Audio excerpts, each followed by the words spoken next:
Good morning students. पिछले कक्षा में हम राजनीतिक आधुनिकीकरण के प्रतिमान पढ़ रहे थे। हमने 3 प्रतिमान पढ़ लिए थे और उसमें हमने देखा था किस प्रकार से जो है 3 प्रतिमान राजनीतिक आधुनिकीकरण के हमने स्पष्ट रूप से आपको बताए थे। अगला प्रतिमान जो है राजनीतिक आधुनिकीकरण का वह है सर्वाधिकारवादी या समग्रतावादी अर्थतंत्र। अगला प्रतिमान है सर्वाधिकारवादी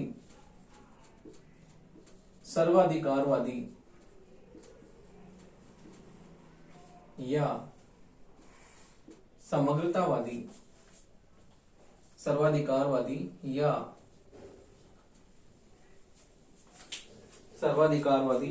या समग्रतावादी अर्थतंत्र। सर्वाधिकारवादी या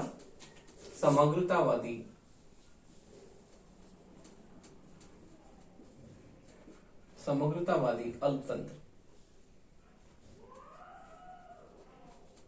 देखिए, सर्वाधिकारवादी और समग्रतावादी अल्पतंत्र ये राजनीतिक आधुनिकीकरण का ऐसा प्रतिमान प्रतिपादित करता है जो अन्य 3 जो प्रतिमान हमने पढ़े अभी, उन 3 प्रतिमानों से बिल्कुल अलग रूप से जो है ये प्रतिमान राजनीतिक आधुनिकीकरण का जो है एक नया स्वरूप प्रस्तुत करता है और ये राजनीतिक आधुनिकीकरण के नए प्रतिमान बताता है। तो हम देखते हैं कि सर्वाधिकारवादी या समग्रतावादी अल्पतंत्र में हम क्या क्या विशेषताएं देखते हैं। तो देखिए, ये इन तीनों से बिल्कुल भिन्न है। तो देखिए, इसके प्रमुख लक्षण एवं मान्यताएं। तो देखिए, इसके प्रमुख लक्षण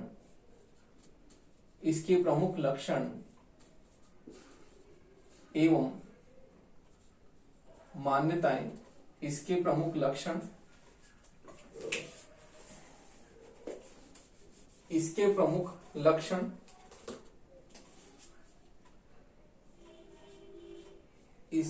लक्षण, एवं मान्यताएं निम्नलिखित हैं।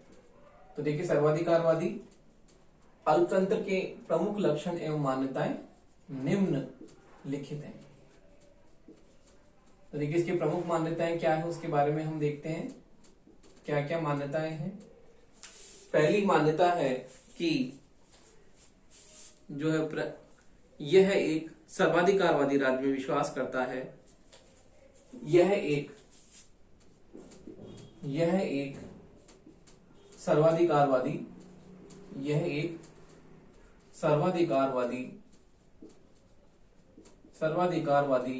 राज्य में विश्वास करता है।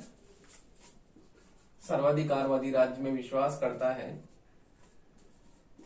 जिसमें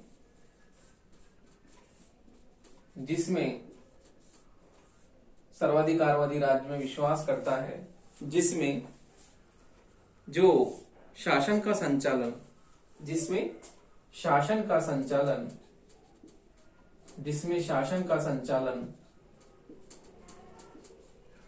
एक कठोर दल द्वारा किया जाता है। जिसमें शासन का संचालन एक कठोर दल द्वारा किया जाता है। अगली विशेषता है कि प्रशासक समूह जो है श्रेष्ठ जीवन को जो है अंतिम ध्येय शासन का मानता है। तो देखिए, प्रशासक समूह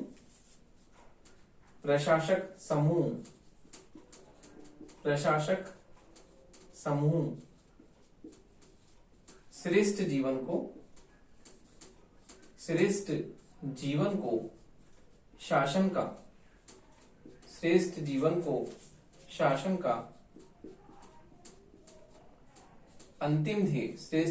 शासन का अंतिम ध्येय मानता है। श्रेष्ठ जीवन को शासन का अंतिम ध्येय मानता है। अगला है कि सत्तारूढ़ शासक वर्ग के अलावा, सत्तारूढ़ शासक वर्ग के अलावा सत्तारूढ़ शासक वर्ग के अलावा सत्तारूढ़ शासक वर्ग के अलावा समाज में सत्तारूढ़ शासक वर्ग के अलावा समाज में सत्ता का समाज में सत्ता का कोई केंद्र समाज में सत्ता का कोई केंद्र नहीं होगा। सत्तारूढ़ शासक वर्ग के अलावा समाज में सत्ता का कोई केंद्र नहीं होगा। तो देखिए, सत्तारूढ़ शासक जो है वही समाज में शक्ति का केंद्र है और उसके अलावा कोई भी जो है शक्ति का केंद्र नहीं होगा। अगली विशेषता हम देखते हैं।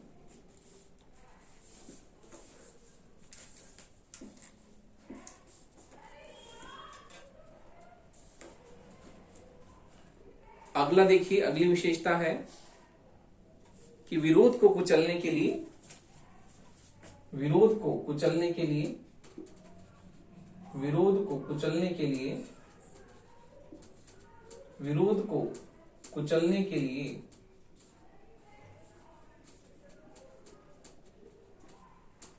कुचलने के लिए कठोर व हिंसक साधनों का प्रयोग हिंसक साधनों का प्रयोग कठोर व हिंसक साधनों का प्रयोग। तो देखिए यहां पर जो है तीसरे पॉइंट में सत्ता की जगह हम शक्ति कर लेते हैं कि यहां पर शक्ति, वैसे एक ही बात है सत्ता और शक्ति, लेकिन शक्ति फिर भी ठीक है।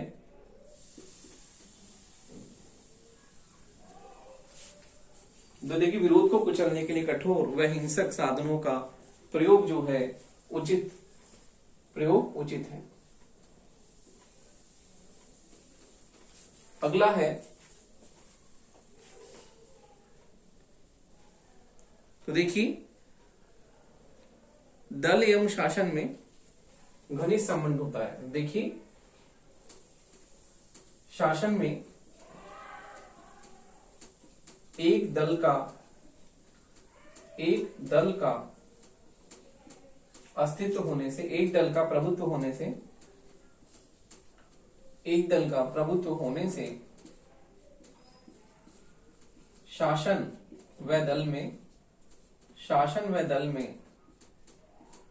घनिष्ठ संबंध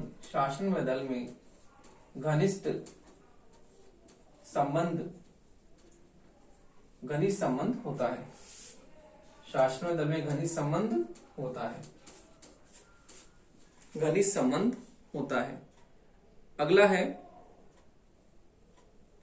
इसमें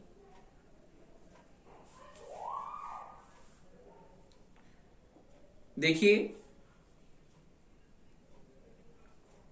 शासन में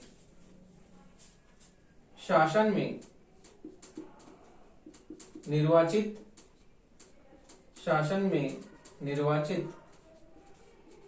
प्रतिनिधि संस्थाएं, शासन में निर्वाचित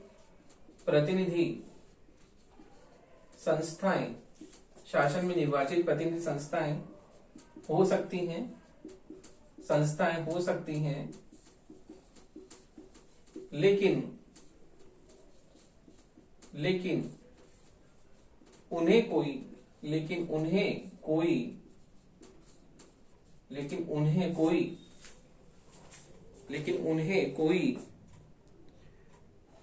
वास्तविक शक्तियां प्राप्त नहीं होती। उन्हें कोई वास्तविक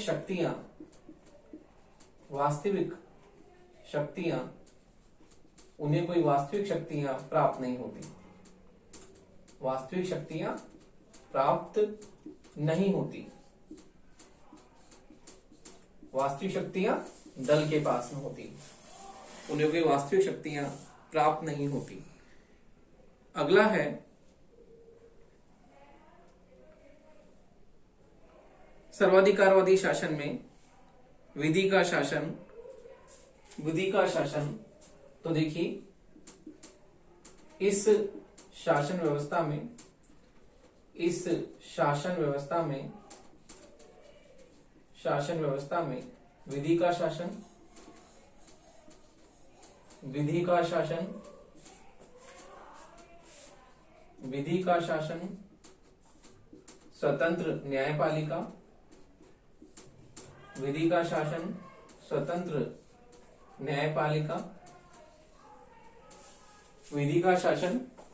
स्वतंत्र न्यायपालिका, जनमत,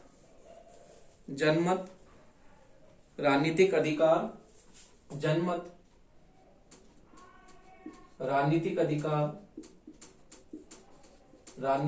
अधिकार, उत्तरदायी शासन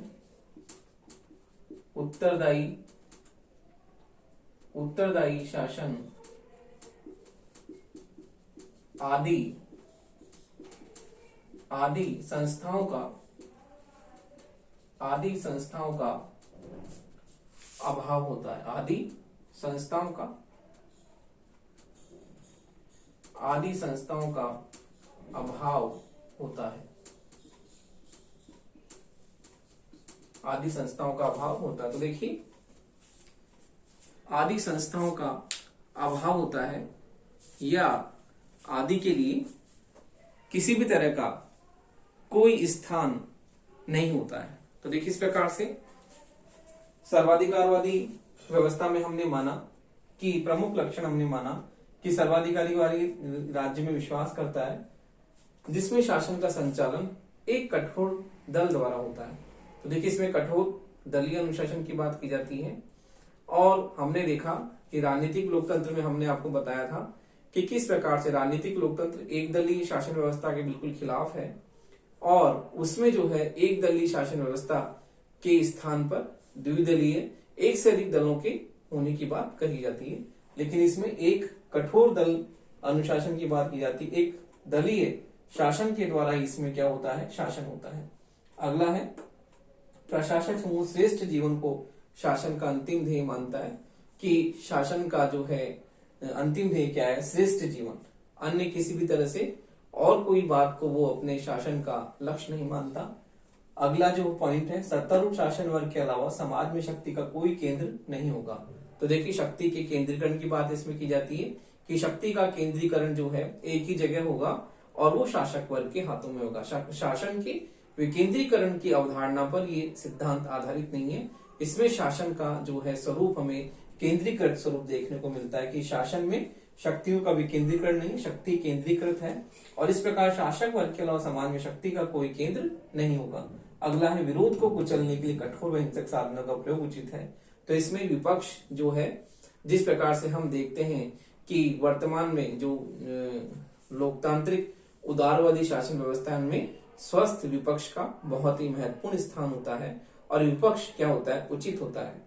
तो देखिए, हम विपक्ष को सही मानते हैं वर्तमान में भी आप उदारवादी लोकतांत्रिक शासन व्यवस्थाओं में, क्योंकि स्वस्थ विपक्ष के कारण ही क्या होता है, शासन उत्तरदायी बना रहता है।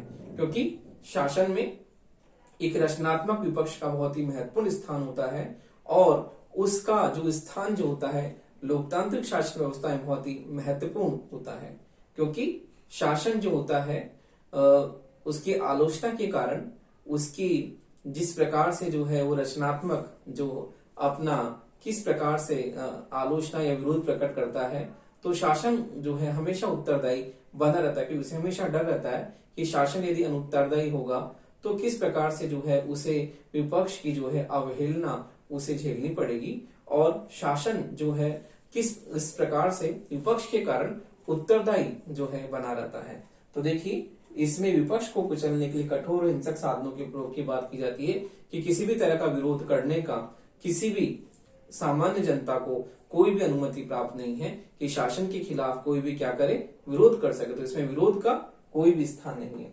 अगला है, शासन में एक दल का प्रभुत्व होने से शासन में दल में घनिष्ठ संबंध होता है। तो देखिए, दल जो होता है वो शासन जो होता है उससे संबंधित होता है।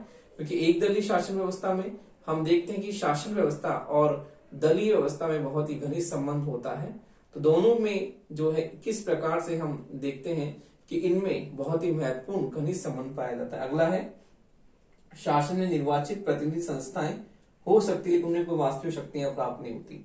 शासन में चुनाव होते हैं, जिस प्रकार से मैंने आपको बताया था, आपको उदाहरण भी बताया था कि जो है राजनीतिक लोकतंत्र किस प्रकार से मुखौटा पहने हुए कई देश अपने आप को कहते हैं कि हमारे यहाँ पर राजनीतिक लोकतंत्र मौजूद है। उदाहरण के लिए पाकिस्तान, चुनाव होते हैं, सब चीजें होती है, लेकिन वास्तविक शक्तियां जो होती हैं वो इन संस्थाओं को प्राप्त नहीं होती हैं। वास्तविक शक्तियां किसे प्राप्त होती हैं? शासन सत्ता को प्राप्त होती हैं। सारी शक्तियां उसी के हाथ में होती हैं, दल के हाथ में होती हैं, और दल जो होता है शासन उसी के माध्यम से किया जाता है। तो इस प्रकार से हम देखते हैं कि यहाँ पर इन प्रतिनिधि संस्थाओं, निर्वाचित प्रतिनिधि संस्थाओं को कोई भी वास्तविक शक्ति प्राप्त नहीं होती है। वास्तविक शक्तियां प्राप्त होती हैं हम शासन को, यहाँ पर वास्तविक शक्तियां प्राप्त होती हैं, और जो दलीय शासन के माध्यम से जो है सरकार चलाती है। अगला है शासन व्यवस्था में विधि का शासन, स्वतंत्र न्यायपालिका, जनमत, राजनीतिक अधिकार, उत्तरदायी शासन आदि संस्थाओं का अभाव होता है, या इन संस्थाओं का कोई अस्तित्व नहीं होता। हम देखते हैं कि सर्वाधिकारवादी जो राज्य होता है, जैसे हम इसमें इस श्रेणी में इटली में मुसोलिनी का हम शासन देख सकते हैं, या जर्मनी में हिटलर का शासन हम देख सकते हैं। इसी श्रेणी के अंतर्गत उन्होंने जो है अपने यहाँ पर सर्वाधिकारवादी राज्य की स्थापना की, सर्वाधिकारवादी शासन की स्थापना की। और हम देखते हैं शासन व्यवस्था, विधि का शासन, स्वतंत्र न्यायपालिका, अधिकार, उत्तरदायी शासन, स्वतंत्र न्यायपालिका, इस तरह की जो संस्थाएं हैं, इनका कोई स्थान नहीं होता। तो इस प्रकार राजनीतिक आधुनिकीकरण का ये जो प्रतिमान होता है, सर्वाधिकारवादी, समग्रतावादी अल्पतंत्र, इसके द्वारा हम देखते हैं कि शासन में किस प्रकार से निरंकुश शासन की बात की जाती है। और ये जो है एक ऐसा प्रतिमान है जो सर्वाधिकारवादी राज्य में विश्वास रखता है, और शासन के केंद्रीकरण, और किस प्रकार से हम देखते हैं कि शासन में एक दलीय शासन व्यवस्था की बात इसके द्वारा की जाती है। तो देखिए अगला जो स्वरूप एडवर्ड शील्स ने बताया, हम उसकी चर्चा करते हैं कि एडवर्ड शील्स के अनुसार जो है अगला जो राजनीतिक आधुनिकीकरण का प्रतिमान क्या है। तो देखिए राजनीतिक आधुनिकीकरण का अगले प्रतिमान की बात हम करते हैं कि एडवर्ड शील्स ने राजनीतिक आधुनिकीकरण का जो अगला प्रतिमान किसे माना है।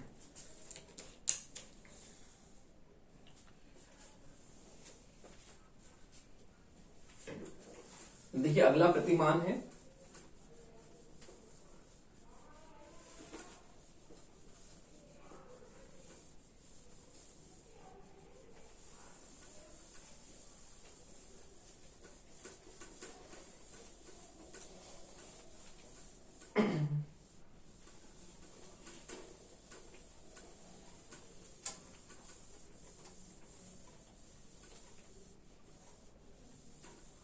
देखिए अगला प्रतिमान, जो अंतिम प्रतिमान राजनीतिक आधुनिकीकरण का एडवर्ड शील्स ने माना है, उसके बारे में हम चर्चा करते हैं कि अगला प्रतिमान जो है राजनीतिक आधुनिकीकरण का क्या है।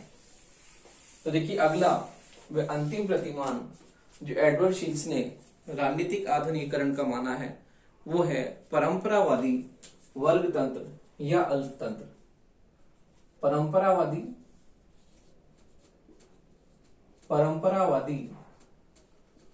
वर्गतंत्र या अल्पतंत्र। परंपरावादी वर्गतंत्र या अल्पतंत्र। तो देखिए राजनीतिक आधुनिकीकरण का जो यह प्रतिमान जो है वो एक ऐसी, तो देखिए परंपरावादी वर्गतंत्र या परंपरावादी अल्पतंत्र ऐसी राजनीतिक व्यवस्था है। परंपरावादी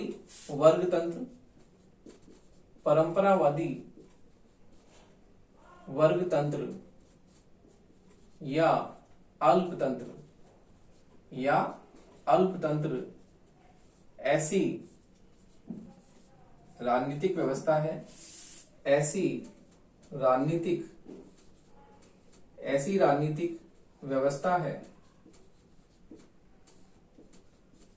राजनीतिक व्यवस्था है, ऐसी राजनीतिक व्यवस्था जिसका आधार परंपरागत जिसका आधार जिसका आधार जिसका आधार परंपरागत परंपरागत धार्मिक विश्वासों परंपरागत धार्मिक विश्वासों पर आधारित परंपरागत धार्मिक विश्वासों पर आधारित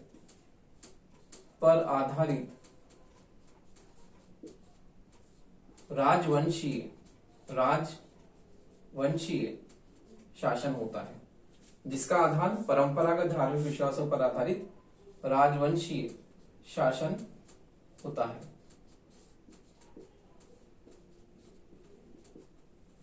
परंपरागत धार्मिक विश्वासों पर आधारित राजवंशीय शासन होता है। तो देखिए हम जो है इसमें परंपरावादी वर्ग तंत्र में देखते हैं कि इस प्रतिमान में जो है परंपरागत आधार पर आधुनिकीकरण की बात की जाती है, जो कि राजनीतिक आधुनिकीकरण की प्रक्रिया से मेल नहीं खाता, क्योंकि हम कहते हैं कि राजनीतिक आधुनिकीकरण जो है वो परंपरागत से आधुनिक की ओर है, जबकि ये प्रतिमान जो है परंपरावादी आधार पर ही स्थापित है। तो इसमें शासन का आधार परंपरागत धार्मिक विश्वासों पर आधारित राजवंशी शासन होता है। तो इसमें हम राजवंशी शासन की बात करते हैं, किस प्रकार से जो है हम इसमें, जैसे हीगल ने कहा है कि राजा जो है पृथ्वी पर ईश्वर का प्रतिनिधि है, तो राजा को क्या माना जाता है, ईश्वरीय जो है शक्तियों से युक्त माना जाता है, कि राजा जो है ईश्वरीय शक्तियों से युक्त है। तो इसमें हम देखते हैं कि राजवंशी शासन में हमारे धार्मिक विश्वास जो होते हैं वो राजा को बहुत ही महत्वपूर्ण स्थान देते हैं, और राजा को ईश्वर का प्रतिनिधि, ईश्वर के स्वरूप के रूप में हम उसकी पूजा करते हैं। तो देखिए हमारे परंपरागत जो धार्मिक विश्वास है उसमें राजा को जो है धार्मिक परंपराएं और धार्मिक मान्यताएं उसे बहुत ही महत्वपूर्ण स्थान देती हैं, सर्वोच्च स्थान देती हैं, और उसी आधार पर उसका जो है पद जो है, उसकी पद की प्रतिष्ठा बहुत ही महत्वपूर्ण मानी जाती है। तो इस प्रकार ये जो है आधुनिकीकरण का स्वरूप परंपरागत की तरफ जो है लेकर जाता है, जबकि हम देखते हैं कि राजनीतिक आधुनिकीकरण की जो प्रक्रिया है वो राजनीतिक आधुनिकीकरण की प्रक्रिया जो है आधुनिकता की ओर लेकर जाने वाली है। तो हम देखते हैं कि ये प्रक्रिया राजनीतिक आधुनिकीकरण से मेल नहीं खाती है, लेकिन इसमें धार्मिक विश्वासों की बात की जाती है कि धार्मिक विश्वास, धार्मिक मान्यताएं, इन पर जो है आधारित शासन की बात की जाती है। तो इस प्रकार ये प्रतिमान राजनीतिक आधुनिकीकरण से मेल नहीं खाता, और इसकी प्रमुख विशेषताएं हम देखते हैं कि इसकी प्रमुख विशेषताएं क्या है। तो देखिए इसकी प्रमुख विशेषताएं, तो देखिए इसकी प्रमुख विशेषताएं की बात करते हैं कि इसकी प्रमुख विशेषताएं निम्न है। इसकी प्रमुख विशेषताएं निम्न है। पहली है कि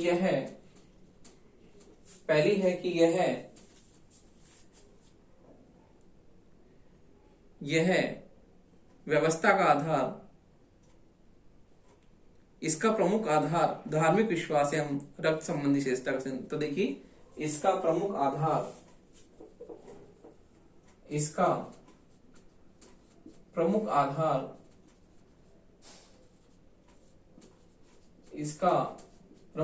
क्या है, इसका प्रमुख आधार धार्मिक विश्वास एवं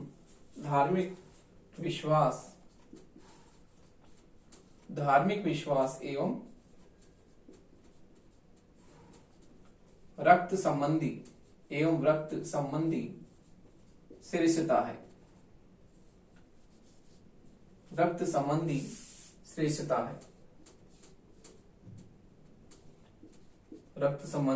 श्रेष्ठता है।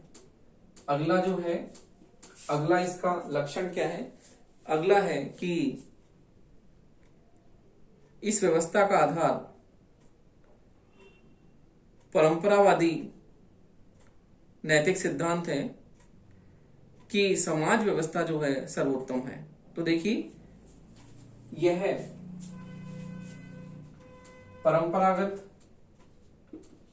परंपरागत नैतिक मूल्यों में विश्वास करता है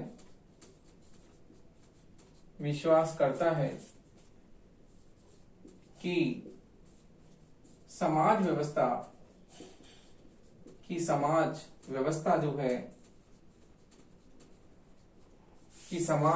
व्यवस्था जो है सर्वोत्तम है। समाज व्यवस्था सर्वोत्तम है। अगला हम देखते हैं कि इसका अन्य लक्षण यह है कि यह शासन की नियुक्ति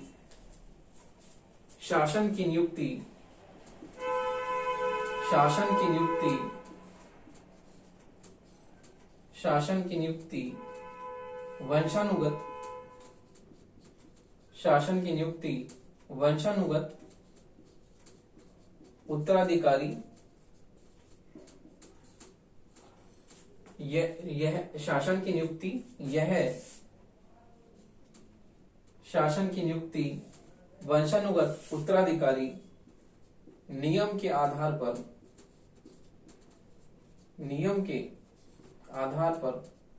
मानता है।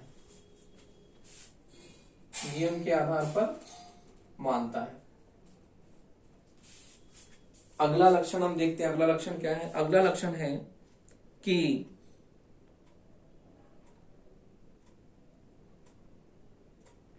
तो देखिए, यह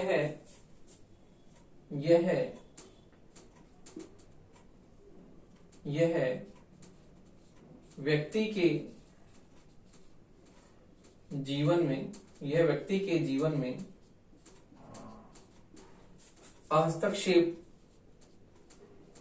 हस्तक्षेप की नीति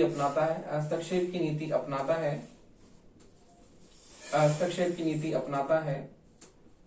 अर्थात सकारात्मक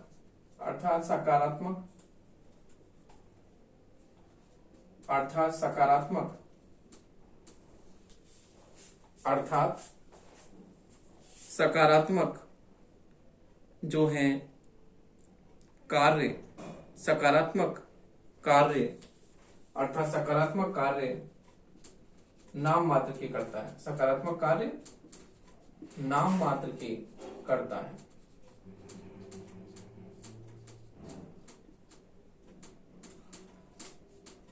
सकारात्मक कार्य नाम मात्र की करता है।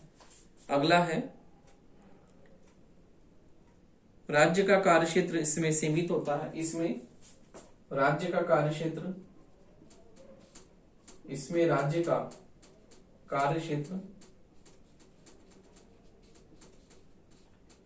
सीमित होता है।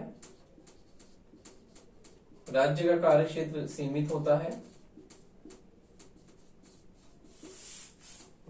कार्यक्षेत्र सीमित होता है। और अगला पॉइंट हम देखते हैं कि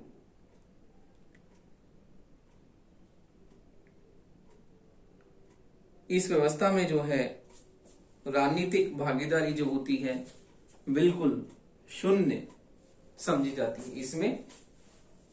इसमें राजनीतिक भागीदारी, इसमें राजनीतिक चेतना या भागीदारी शून्य होती है। तो देखिए, इस प्रकार हम देखते हैं एडवर्ड शील्स ने जो ये अंतिम स्वरूप बताया राजनीतिक आधुनिकीकरण का, परंपरावादी वर्गतंत्र या तंत्र, इसमें धार्मिक विश्वास, धार्मिक मान्यताएं पर आधारित है। राजवंशी शासन इसमें माना जाता है। तो इसका पहला पॉइंट हम देखते हैं लक्षण। प्रमुख आधार धार्मिक विश्वास एवं रक्त संबंधी विशेषता है कि जो है राजा जो है वो सर्वोपरि है और रक्त संबंध पर ही ये सिद्धांत आधारित होता है कि उत्तराधिकारी का नियम होता है कि राजा का ज्येष्ठ पुत्र उसका जो है उत्तराधिकारी होगा। अगला है परंपरागत नैतिक मूल्यों में विश्वास कि समाज व्यवस्था सर्वोत्तम है, सर्वश्रेष्ठ है, नैतिक मूल्यों पर आधारित होता है। अगला है शासन की नियुक्ति वंशानुगत उत्तराधिकारी नियम के आधार पर होती है कि शासन जो है इसमें वंशानुगत उत्तराधिकारी के नियम के आधार पर शासन होता है। अगला है व्यक्ति के जीवन में हस्तक्षेप की नीति, अर्थात राज्य जो है सकारात्मक कार्य बिल्कुल नाममात्र के करता है, सकारात्मक कार्य में उसका कोई हस्तक्षेप नहीं होता है। अगला है राज्य का कार्य क्षेत्र सीमित होता है क्योंकि राज्य केवल जो है अपने महत्वपूर्ण कार्य करता है, सकारात्मक कार्य नहीं करता। अगला है राजनीतिक चेतना अथवा भागीदारी शून्य होती है, राजनीतिक भागीदारी नहीं होती है क्योंकि शासन वंशानुगत आधार पर होता है, उत्तराधिकारी नियम के आधार पर होता है। तो ये राजवंशी शासन में हम देखते हैं कि इसमें जो है राजनीतिक भागीदारी का अभाव हमें देखने को मिलता है। तो इस प्रकार हम देखते हैं कि जो है राजनीतिक आधुनिकीकरण के ये प्रतिमान एडवर्ड शील्स ने प्रमुख रूप से जो बताए हैं और इसमें जो है 5 प्रतिमानों का उन्होंने बहुत ही महत्वपूर्ण उल्लेख किया है। तो हम निष्कर्ष रूप में यह कह सकते हैं कि एडवर्ड शील्स ने राजनीतिक आधुनिकीकरण के ये 5 प्रतिमान बताए हैं। उन 5 प्रतिमानों में उन्होंने सर्वश्रेष्ठ जो प्रतिमान राजनीतिक लोकतंत्र को बताया है, क्योंकि इसमें हम देखते हैं राजनीतिक लोकतंत्र में किस प्रकार से जनता जो होती है शासन में अपनी भागीदारी सुनिश्चित करती है और उसमें जो है उदारवादी लोकतंत्र जो वर्तमान में हम देखते हैं कि सभी शासन व्यवस्थाओं में हमें देखने को मिलता है और किस प्रकार जो है उदारवादी मूल्यों पर आधारित ये शासन व्यवस्था होती है। तो इसलिए एडवर्ड शील्स ने इन 5 प्रतिमानों में सबसे प्रमुख जो है या सबसे सर्वश्रेष्ठ जो प्रतिमान माना है वो राजनीतिक लोकतंत्र को बताया है।